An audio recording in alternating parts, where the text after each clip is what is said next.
Pints with Jack, Season 4, Episode 49. After Hours with Dr. Charlie Starr.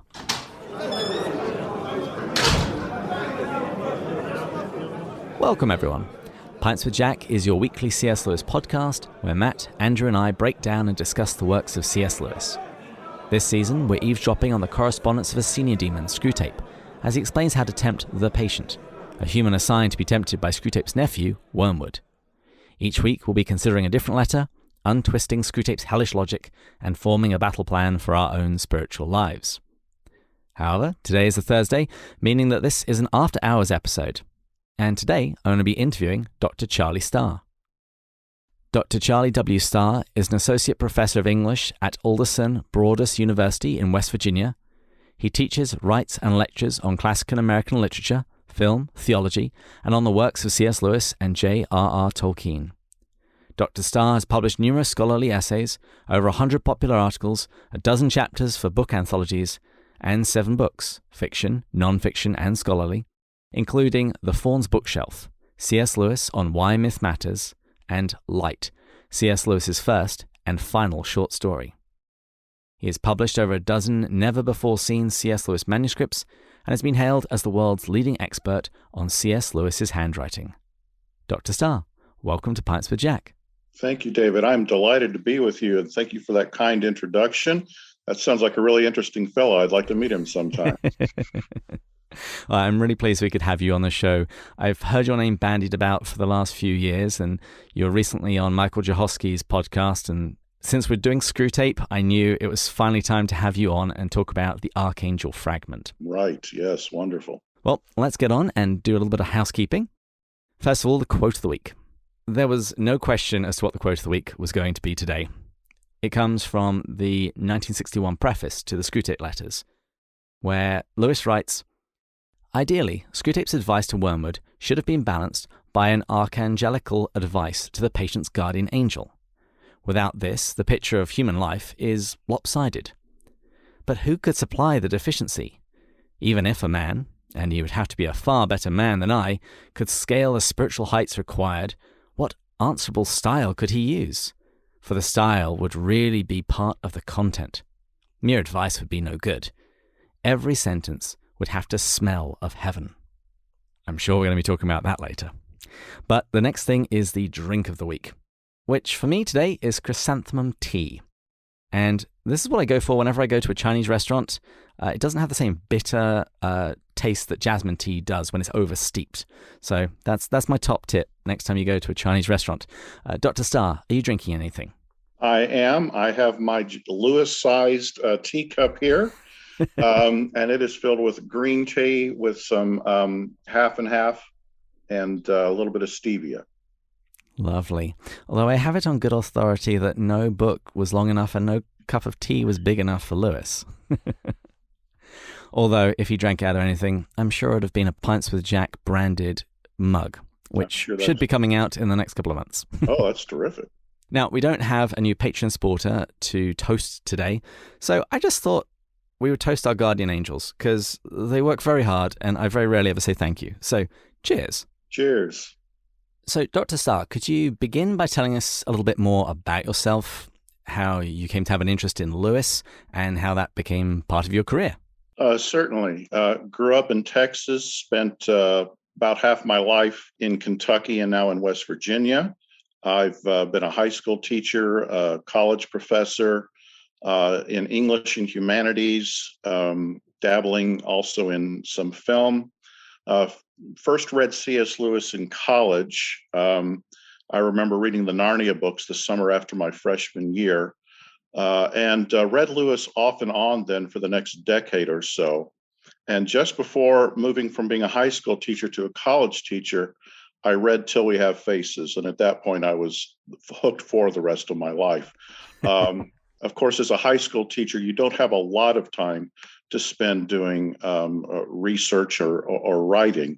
So when I knew I was going to go to college to be a teacher, and I knew that they would want me to do some additional schoolwork as well as some research work, I said, well, then it's going to be on C.S. Lewis. Till We Have Faces is what what made that happen. And so I became obsessed. Then I'd say around 1995 or 6 with Lewis. Was able to write my doctoral dissertation on Lewis's epistemology, which was a great deal of fun, and have been teaching Lewis for 23, 24 years now. Delightful. And as I mentioned in the introduction, you're known as an expert in C.S. Lewis's handwriting. Yes. So I have to ask, how does one become an expert in that? By providence, or I suppose Gandalf might say by luck, if luck is what you could call it. Yeah, very much by accident. So this happened while I was working on my first Lewis book, the book about his light story, which we'll talk more about a little bit later, I know. But part of the problem with the light short story that Lewis wrote was authenticating not only the story, but its date. And so looking at the handwriting of the story and then examining Lewis's handwriting overall became very significant to that. And one of the lessons I learned very early is that Lewis's handwriting changed throughout his lifetime. Sometimes the changes were deliberate and immediate. Sometimes they were gradual in a kind of evolution. And if I realized if I worked hard enough, I could map out all of Lewis's handwriting throughout his entire lifetime, essentially a year at a time.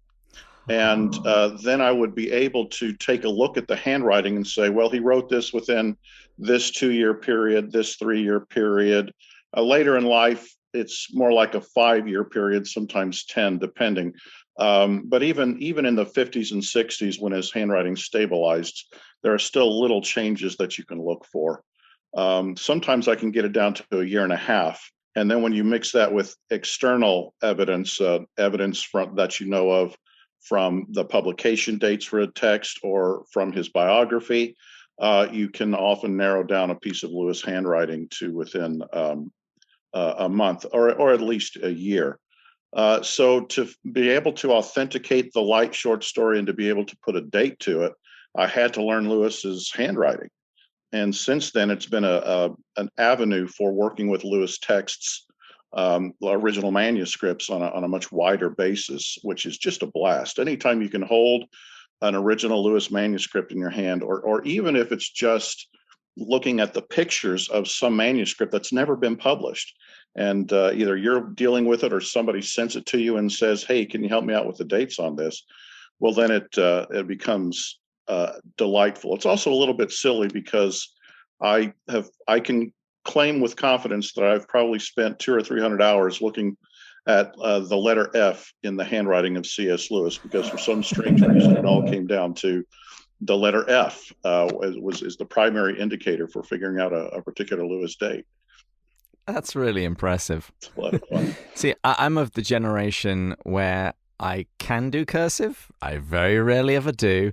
And whenever I have to read somebody else's cursive, I just sigh. It's like, ugh, why couldn't they just print this or type it in on a computer and then just print that out? They'll just make life so much easier. You're making me feel wonderfully old. Here's something that you and I can enjoy if we can't show it to the folks on the podcast. But just real quick, there is a first edition of an Experimenting criticism. That's the English first edition. Ooh, signed by the man himself. How about that? Yeah. So one of the fun things I get to do is I get to authenticate Lewis signatures for a high-end bookseller, and that was part of the pay that I got for doing that once. And hopefully an avenue into getting some good deals for yourself. Oh, yeah. Well, let's turn and talk about the Archangel Fragment. Okay. Because I heard about this about a year ago, I want to say.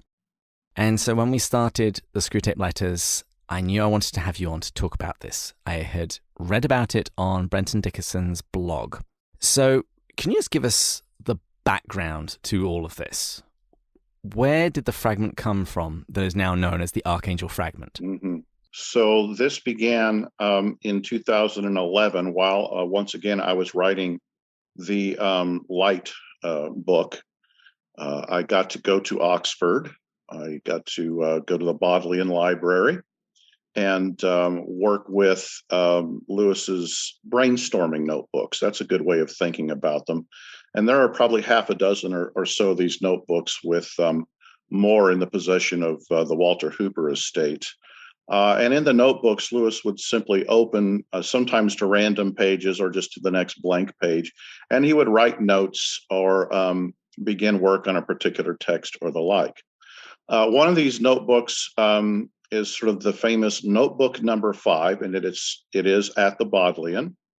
And I was working with that notebook in particular because it contains a version of the Light story. There are 2 manuscript versions of Light. One is the one in the notebook is commonly known as The Man Born Blind. And you may have run across that in Walter Hooper's collection of Lewis's short pieces called The Dark Tower and Other Stories. The Man Born Blind is an earlier version of the story. That's one of the things I had to figure out. But I did want to look at that manuscript, which is in that notebook. Then that notebook contains a number of other just wonderful gems, including the poem, the narrative poem Lancelot, Lewis's poem Finchley Avenue. And then I was flipping through the notebook, and I ran across a passage, and I'll read just a little bit of the passage to you. How about? And it begins, "For this, my dear, is the true delight, to take a creature whom, if the king permitted and our own will were so strangely perverted, we could with one touch of the little finger turn into nothingness." And then it goes on from there. And I was looking at this text, which is really just a paragraph that consists of only 2 sentences, the majority of the entire thing being a single sentence. And that's rather wonderful. I was looking at this paragraph, and the material written right before it were some notes on Paradise Lost. And of course, Lewis was writing his preface to Paradise Lost in the early 40s, at the same time that he was writing Screwtape. And he was doing a series of lectures on Milton.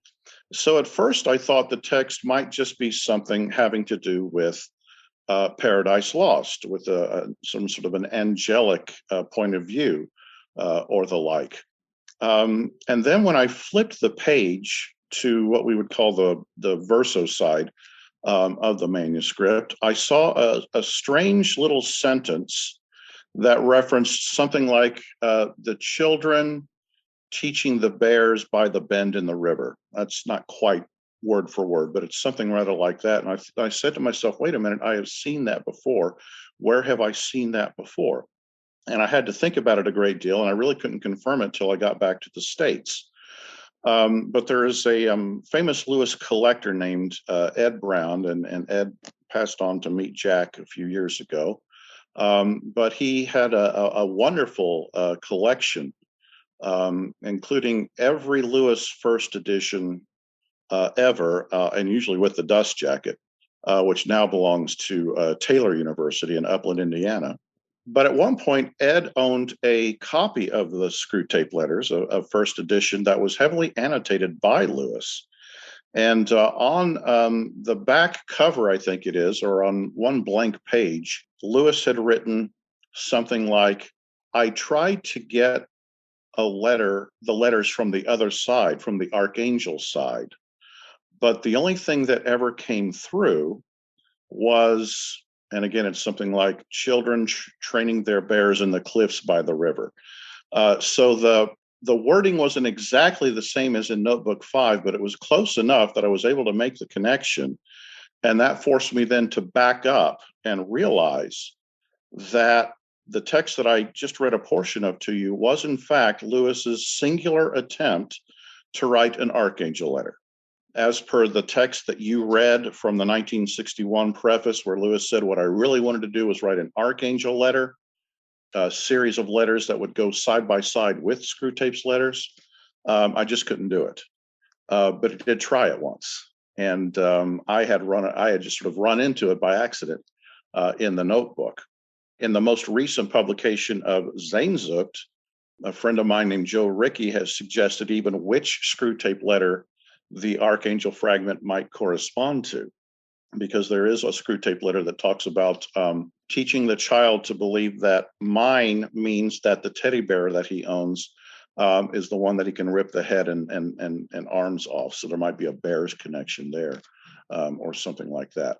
But the strange occurrence then of the children and the bears is Lewis having fun with a very interesting idea that the letters had to be translated. They had to be translated from some angelic language. And that's the only thing that made sense when he attempted to translate it. And this is a little conceit that he developed early on while working on Screwtape, which I'm sure you've read about in Brenton's website, his blog site, where Lewis at one point had intended to connect the Screwtape letters to his Out of the Silent Planet. There he said that he learned the language of Old Solar from Ransom, and that's how he was able to translate the letters. Well, that little note didn't make it to the final introduction of the original Screwtape letters, but it was really quite something when Brenton and I discovered it, each sort of separately. And I think I was the first person to ever mention it, but he was the first person to actually publish it. That lost Lewis preface connecting Screwtape to Ransom. So that's kind of fun. Well, then clearly when the fictional Lewis attempted to translate the letters from the Archangel, the only thing that ever came through was this obscure reference to bears and rivers or something like that. So he couldn't quite pull off the translation. But then the Archangel fragment was Lewis's singular attempt, if you will, to try to write an Archangel letter. And I imagine he didn't think he could put up with the style. Well, then let's fast forward then. In 2011, I discovered that. I was busy working on other projects. I had to finish the Light book. Then I got involved in Lewis's handwriting, and there was a publication there with the Wade Center and doing a lot of transcription work and dating of manuscripts for the Wade Center. Finally, I got to a point 4 years ago or so where I said, here's this fragment and nothing's happening to it. And Brenton has an intimate connection to Screwtape through having discovered the one text. And I thought to myself, well, what if I talk to Brenton and see if he wants to work with this and we can do something together on it and see if we can get it published. And so I texted him and I said, hey, did you know about this Archangel fragment? And he said, no, I had no idea. And I said, well, you want to work on it together? And he said, yeah, in fact, I'm going to Oxford this fall. I can look at it again and confirm your findings and that sort of thing. And in the end, then, he wrote what I thought was just an absolutely brilliant study of the Archangel fragment, which we were then able to publish together in volume 13, 2019 of Sehnsucht, the C.S. Lewis journal. So folks can read it there. And then it has also been reprinted in volume 20 in Joe Ricky's follow-up essay, where Joe discovered a mistake that was not the fault either of Joe or Brenton or myself, but of Ed Brown in his book, which first introduced us to the concept. And so there needed to be a correction made, and Joe did a very nice job of doing that for us, and then also making a connection to the teddy bear letter. So the Archangel fragment, make sure you get a hold of Sehnsucht 2019 and read our introduction to it, and then read Brenton's very excellent exposition about the Archangel fragment. That's so cool. It is. I just love the idea of somebody going through, well, I mean, it will never happen to me, but I just love the idea of somebody going through my jotting pads years and years later and managing to produce a paper out of a single sentence that I wrote. But that actually bridges me into something that I wanted to ask, because we've had scholars on the show before, and they talk about going to the Bodleian and all of the rules, that they're not allowed to photograph things, etc. Can you just explain what the rules are and why? Why is all this stuff not scanned and up on the internet for everyone to see? Oh boy, that's a great question. And there are some texts that are. So, for example, Walter Hooper donated some of Lewis's books to the UNC Chapel Hill library, and those, I believe, are entirely online. So you can flip the pages and see where Lewis wrote his annotations in the books. So some of that does go on. The Wade Center has, I think, even less freedom than the Bodleian does in that regard. And those are the two main places that you want to go for research. There are some very nice things at Taylor University.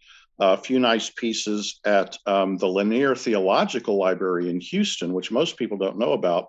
And those pieces are going to be actually released in next year's Sehnsucht volume, put together by myself and Dr. Crystal Hurd. So some nice pieces there, nice pieces at Taylor. But the Graceland of Lewis studies is the Wade Center, followed by then the Bodleian. And they each have some things that the other don't have, though they do a great deal of sharing. The C.S. Lewis Company does make claims on copyright. And so the Wade wants to keep in good standing with the Lewis Company. So they do have very limited rules in regards to what you can take pictures of and the like. There is some room for some of that. At the Bodleian, as I understand it, you actually can take pictures if you have permission from the Lewis Company. And then I believe the Bodleian asks that you also donate digital copies of the pictures to the Bodleian, so that in the long term, I suppose they will have them available. I don't know that they have them available yet online, but eventually they hope to. For the most part, though, with these notebooks and the like, we've got to go and do the work ourselves, get them transcribed ourselves and that sort of thing. Now, I mentioned Notebook 5 to you. Brenton did receive permission to copy the Notebook 5 pages, to take pictures of them. And then he and I have worked with those pages. And currently I'm looking to see if we can transcribe the entire notebook and then go back to the Lewis Company and talk about a possible publication.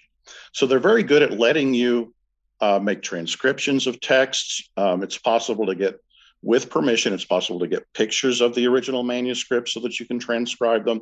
And then after that, if there's any publication involved, you have to go back to the Lewis Company, as well as other folks, depending on who owns the original manuscripts, and get a variety of permissions.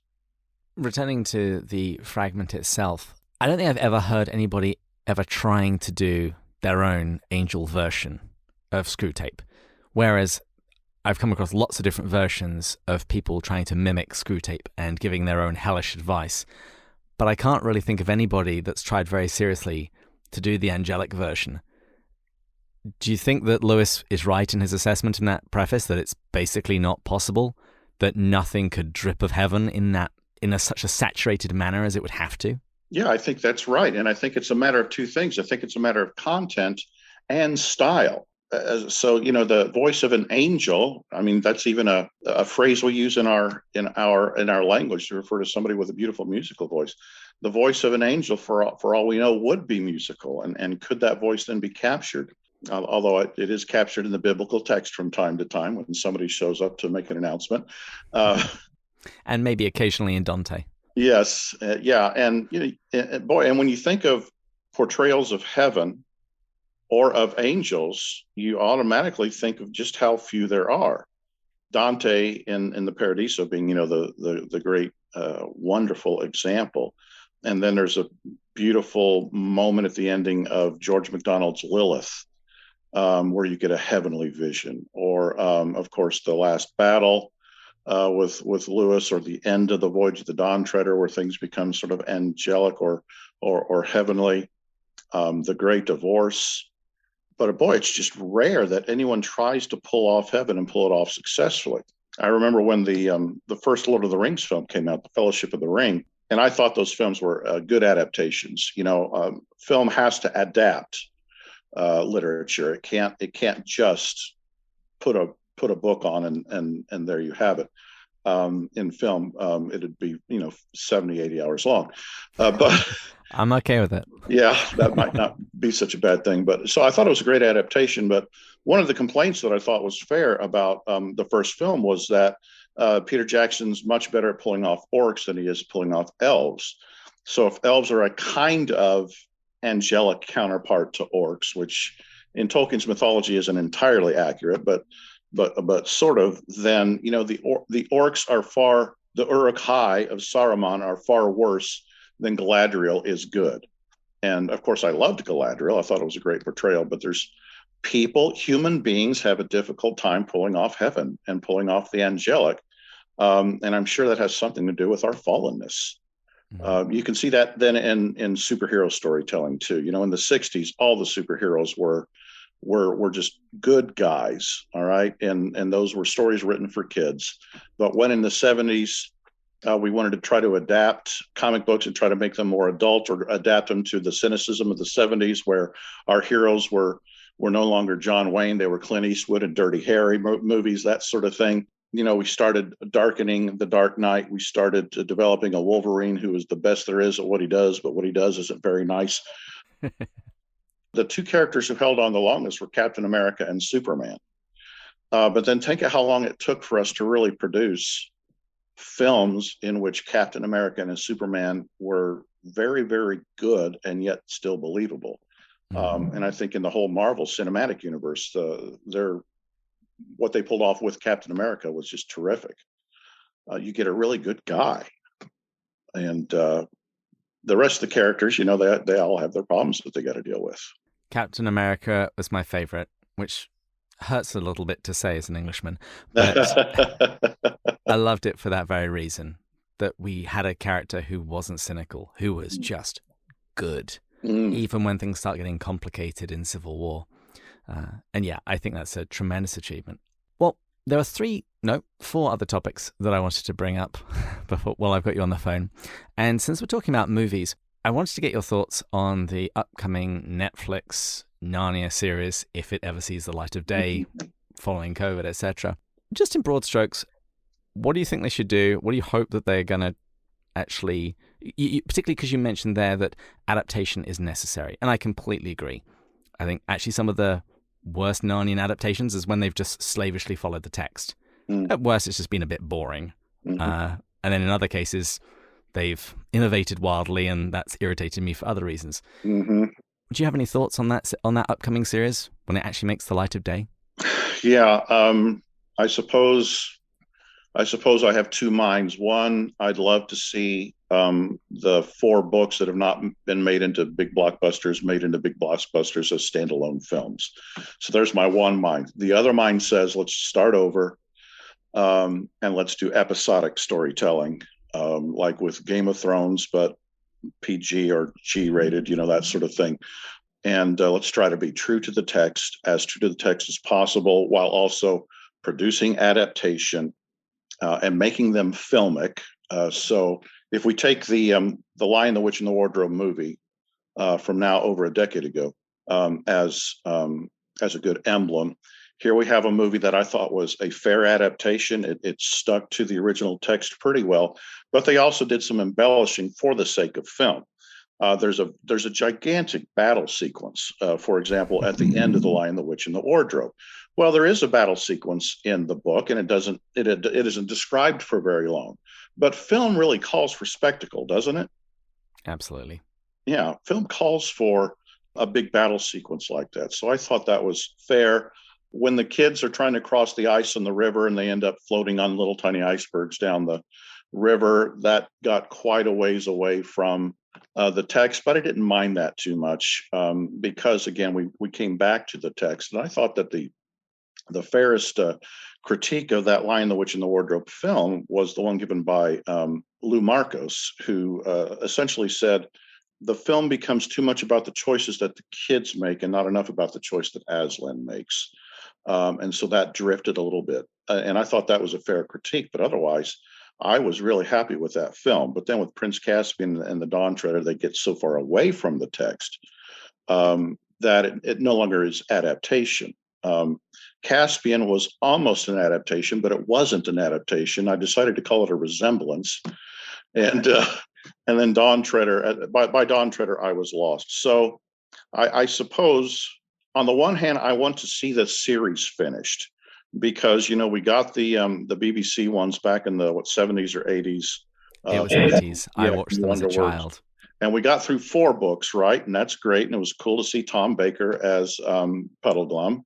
So it would be nice to see the story finished. But I'm also kind of a mind to say, well, let's start over and gather a cast that's going to be with it for 7 films. And let's do, 10 to 20 episodes per book and work us all the way through the books and see what happens. So I guess that's what I'd like to see happen. Whether it's going to happen or not, I don't know. I know that Douglas Gresham is very tight-lipped about this. I sent him emails from time to time, and I don't really get much of anything about Narnia back from him. So I tend not to ask. Maybe this will inspire me to ask him again. And if I get an answer, I'll let you know what he might have to say about upcoming Narnia adaptations. Well, when Matt and I have spoken to him, he keeps saying that he just hasn't heard anything. That's possible. Which is entirely possible, yeah. But it is very frustrating. It's like, Yes. Come on, Netflix spent all of this money. I need to binge something.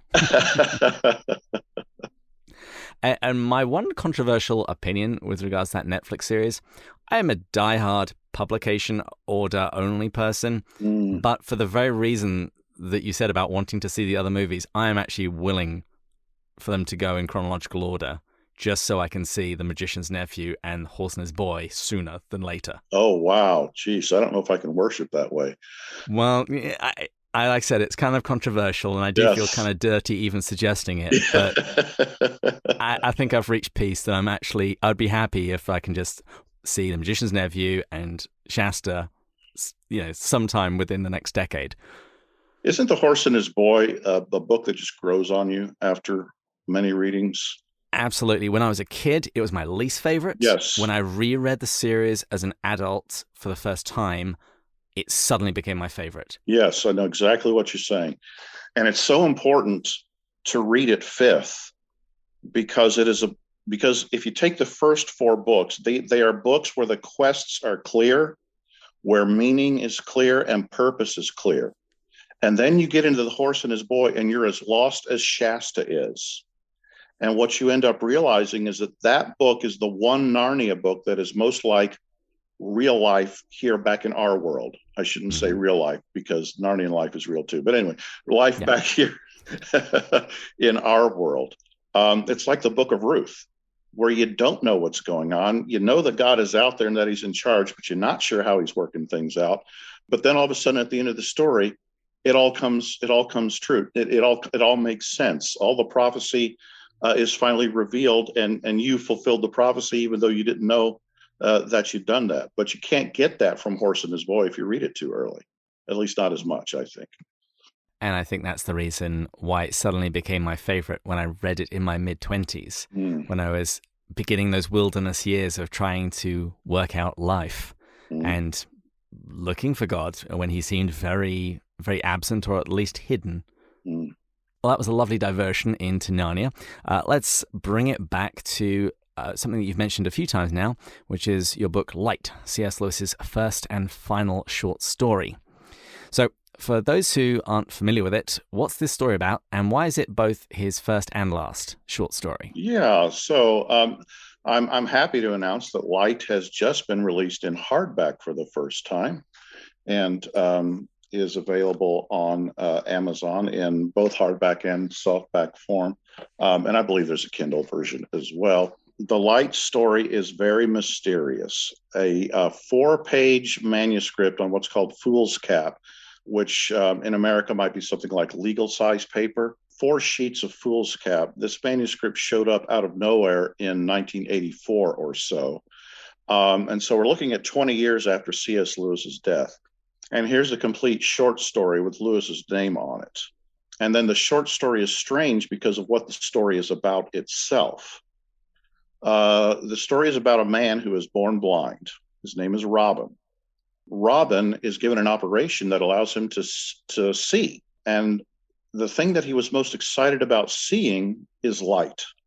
He had heard about light. He had read about light in Braille books and in books by Ruskin, or a beautiful description in Milton of the sun.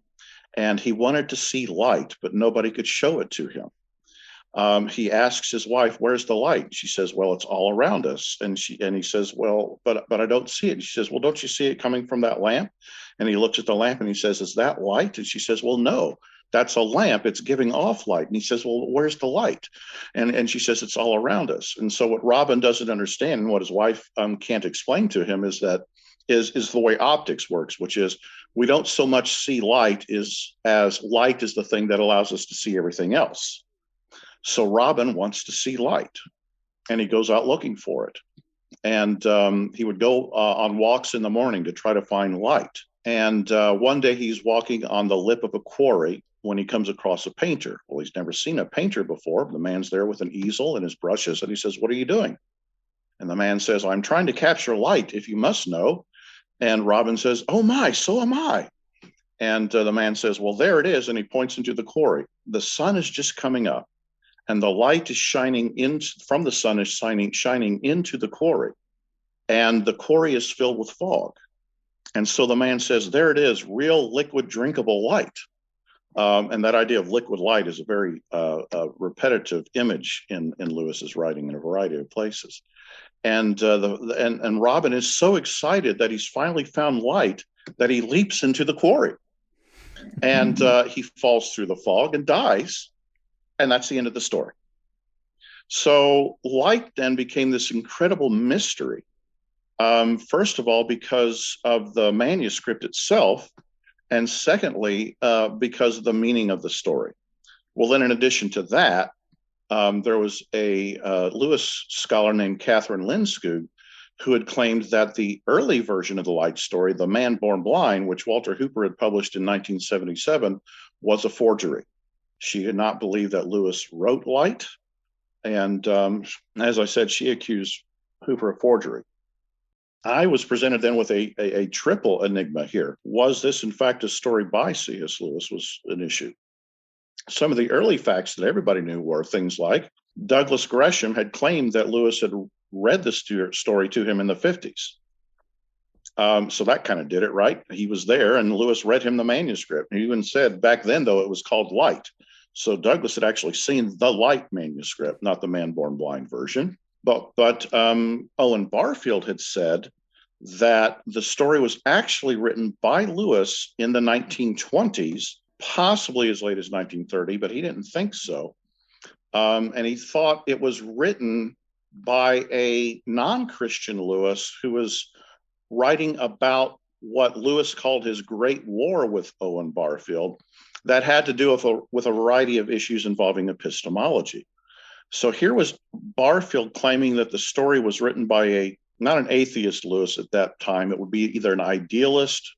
Yeah, it would be the idealist Lewis who believed in something supernatural, but nothing that you could get in touch with. He believed in kind of cosmic mind, but not in any kind of cosmic personality. In which case, the story would have one particular kind of meaning.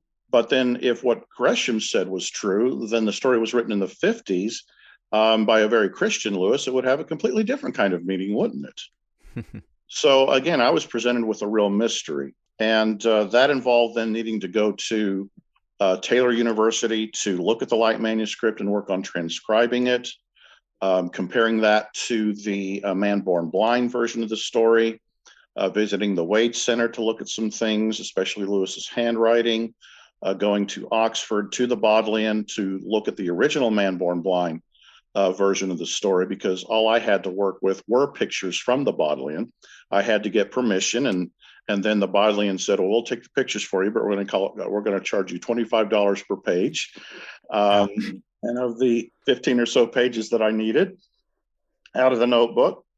But then when I got to the Bodleian and was able to look at the manuscript, there is still, the difference between the live text and even a very nice digital copy. There just is a difference. So I was able to see things in the Man Born Blind that you couldn't see elsewhere. Well, it became clear to me that the Light manuscript is authentic because the Man Born Blind manuscript is authentic. The handwritings are almost exactly alike. There are little clues that indicate that the Light manuscript was written out of the Man Born Blind manuscript. And we can know for certain that the Man Born Blind manuscript is authentic because it's in a notebook with pages and pages of other C.S. Lewis handwriting in it. Also, the notebook itself was looked at by handwriting experts in Oxford who said it's completely authentic. So that mystery was solved. The only mystery I didn't solve was where did the story disappear to after Gresham saw it in the 50s and then reappear in the 80s. I was able to backtrack through 3 booksellers, but then not get further back than that. But the funnest mystery of all to solve was the mystery of the date. And after studying Lewis's handwriting quite a bit, I came to the conclusion that neither version of the story was written in the 20s or 50s, but that both versions of the story were written in the 40s. In fact, the mid 40s, and I ultimately concluded between 1944 and 1945 for a variety of reasons, which you can read about in the book. But one of the funnest and most intimidating moments in the search, in the detective work, was when I went to have tea with Walter Hooper in 2011, and I told Walter what I was doing, and he said, "Well, let's talk about it." Because I was going to go tell Walter that I think he was wrong, and that I think Owen Barfield was wrong about the dates of the writing of the stories. And this was problematic, not just because you're telling Walter Hooper that you think he's wrong because he's Walter Hooper, right? But also because Walter had to defend Owen against the accusations made by Catherine Lindskog. So in addition to attacking Walter about the man born blind, when Barfield came out and said to Lindskog in writing, I remember this story, it's real, she simply responded, Owen Barfield is old and we can't trust his memory. Ouch. Wow, yeah. So Walter really had to defend Owen. And again, I was going to go and say, these versions of the story, I'm pretty sure they were written in the 40s. Now, I didn't have my complete understanding of Lewis's handwriting worked out at that time, but I was still fairly certain that these were written later. So I went to visit Walter at his house. He was incredibly gracious. The first thing he said was, "Hello," and then invited me in, then immediately started talking to his cat, Blessed Lucy of Narnia, saying, "No, you can't go outside. We have a visitor." So we sat, and I said, "Look, here are images of the light manuscript and the man born blind. Will you take a look at these and tell me when you think they were written? Because they don't look to me like they were written in the 20s. And I thought he might take several minutes to analyze them, but he only took about 30 seconds. And he said, "No, I think these were written much later, in fact." And I'm like, "Okay, thank you." And so what Walter suggested was, and for those who know higher biblical criticism, New Testament biblical criticism, he suggested a Q manuscript. And so he said Lewis loved writing, and he loved the physical act of writing. And so he often wrote things and then rewrote them. And that was a pleasure to him. And he was rather convinced then that Lewis probably wrote several versions of The Man Born Blind, one for Owen Barfield back in the day. And then from that one, perhaps the one that appears in Notebook number 5. And then from that one, the light manuscript. And Walter said, "That makes perfect sense to me because Jack just enjoyed the physical act of writing. He would sit there and he would whisper the words as he was writing them because they were for the ear as well as the eye. And then he would pause after 6 words or so and dip his pen and write again. And Lewis never wrote with a typewriter and hardly ever with a fountain pen.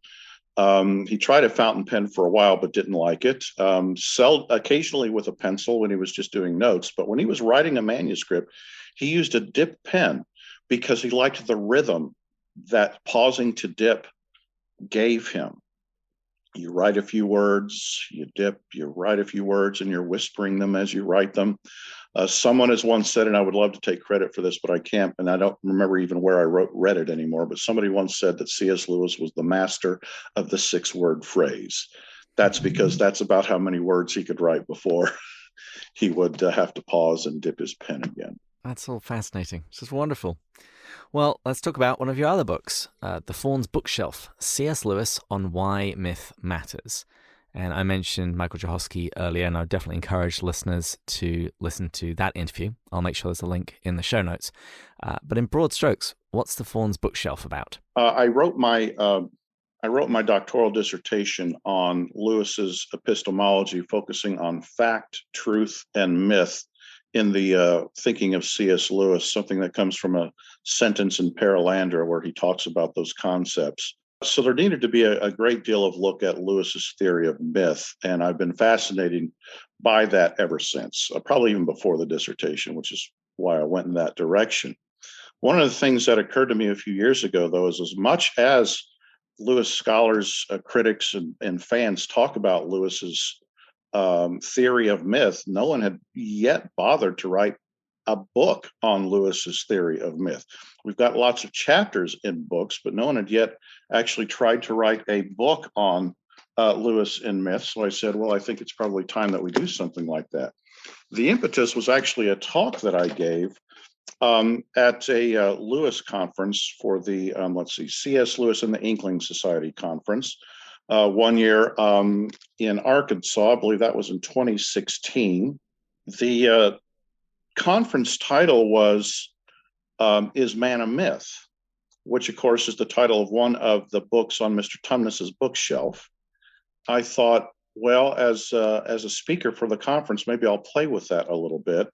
And I decided to take it even further and look at the other 3 titles on Tumnus's bookshelf as well, where we have The Life and Letters of Silenus, Nymphs and Their Ways, Men, Monks, and Gamekeepers, A Study in Popular Legend, and then Is Man a Myth? And using that as a starting point, then I decided to do my talk on that particular topic. As I was writing along and really just getting into the project, I ended up having 30 pages of material, and I wasn't done yet. Well, you can't do a talk at a conference on 30 pages. So I said, I'll tell you what, Charlie, keep going, finish out what you want to write here. And then you might have the beginnings of a book, and then you can trim that down. So that then was the sort of the process. And once I gave the talk, and then I had about 40 or 50 pages of material on the 4 books, I then went back to my dissertation and found just some theory on myth that I was interested in. And I started working all of that together and weaving it together till we got a really good study on Lewis and myth. And it's a little bit of a quirky study, which I like, because in starting with the 4 books in Tumnus's bookshelf, I could do something that is a little bit of an end around. It's less direct. It comes at various issues from the side, and myth often works that way, doesn't it? Myth is not something that's trying to pound ideas into our head, that's trying to preach ideas to us. Myth enters in through the imagination and suggests a multiplicity of meanings. And so I really liked the approach that I took. There was one reviewer who didn't like the approach that I took. He wanted something more analytical. And I thought, well, that just misses the point of what myth is, though.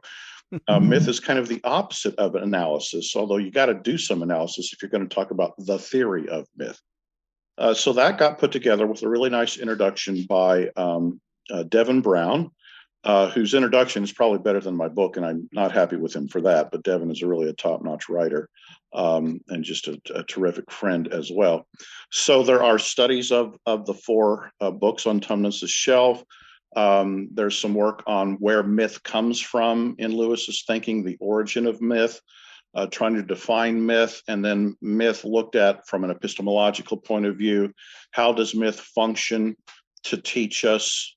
Does it teach us truth, or does it only teach us something other than truth? How does myth connect us to reality apart from truth? Things like that. And at the end, then, I threw in a couple of appendices, one on Lewis's love of Norse myth. Tumnus's bookshelf contains mythic tales that mostly come from Greece and Rome. So I said, well, you can't do Lewis on myth if you don't spend some time on his northern myth. And then a puzzle that exists between 2 Lewis's texts in the final appendix. One in which he says myth is truth, not fact, and another in which he says myth is fact, not truth. So trying to work out that seeming contradiction in Lewis's writing is fun there at the end. The book is, I think, good for a general audience, but in chapter 10, everyone's going to have to really knuckle down and grab a big cup of tea and work hard through chapter 10, because I decided we had to get down and dirty in dealing with some of Lewis's deeper ideas when it comes to the way myth functions. I'll mention just one of those for fun, and this is probably the easiest of the bunch to get across in the venue that we're in now. And it is the idea that for Lewis, myth is not something communicated by language. Myth is language.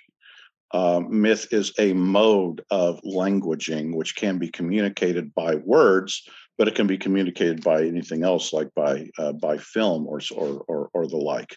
And so for Lewis, then, for example, a dragon is not just a beast in a myth, and it's not just the word dragon. A dragon is itself the language of the myth.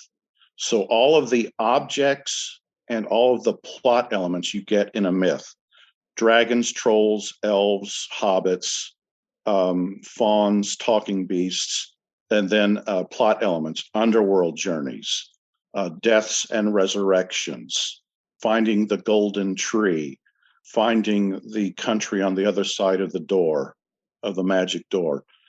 Those are all the language. They are not things which we attach words to. They are the language of the myth. And once the myth has been communicated as myth, the language can fall away. The language is not as significant. And so Lewis would say, if you look at the poetry of Keats, you cannot separate the poetry from the meaning, the words from the meaning of the text. The words are as much of the meaning as the text. But if you look at the Norse myths and you ask yourself, who has written a great version of the Norse myths? Lewis's answer is, well, no one really. All that matters is that we get the flavors of the myths themselves. And once we understand them, once we know them as story, there may not be any one great Homer for the Norse who has communicated on that Norse myth, but the myth then becomes the meaning. The myth becomes the language, and it communicates things inexpressible that words can't otherwise communicate at all. How's that? I need a bigger cup of tea. But I like that. It seems to tie in with the idea of myth being incarnational.